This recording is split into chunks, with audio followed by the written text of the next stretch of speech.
Hello, Zomi đam here. Zomi te tui bang gom ni chỉ lang sani.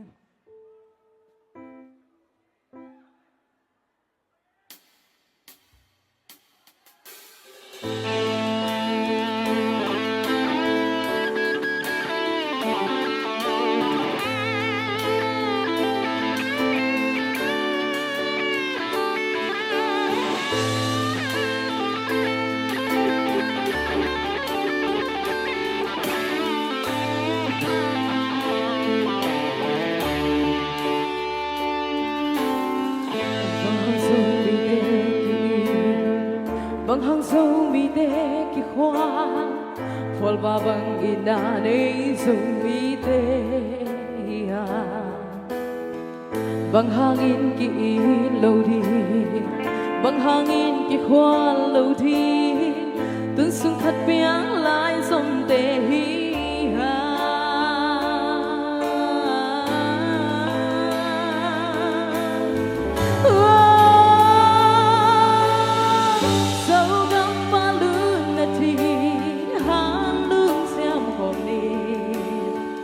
So lady bang tan dari ma bang bang komi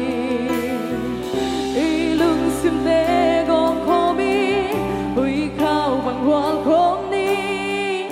inna vei na kwang na to so gamari sem kong ve đi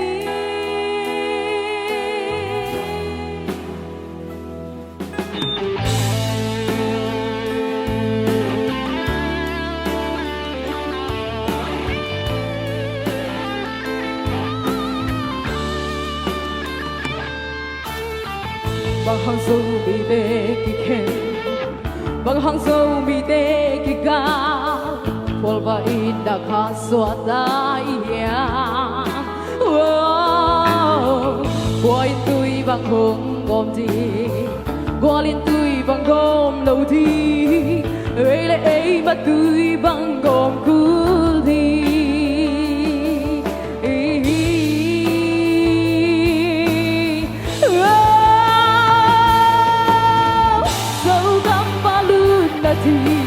an luôn xem của mình dẫu lấy đi bang tan đã đi ba bang bang của mình ý lúc xin te gom khó bị ui khao bằng hoa gom đi inna vây đa quang na to dẫu con ma đi xem con bé đi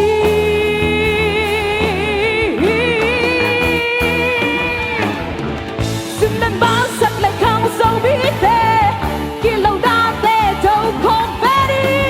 đây là ai vài hôm thấy đã như ca bị lệ đi chỉ thấy đã ca bị nắng ca chỉ sang càng nhảy đã ca sao đây đi lên kim chết đi y bị nắng y chỉ sang y nhảy đã chụp đi sang đi sâu đen thay đi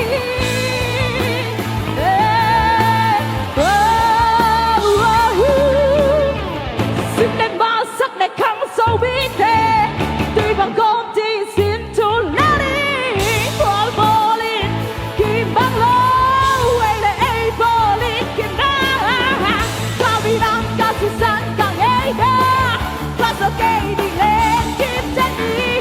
đi vì đang ít chỉ sáng đi ấy đá cao sao cây đi lên kim chết đi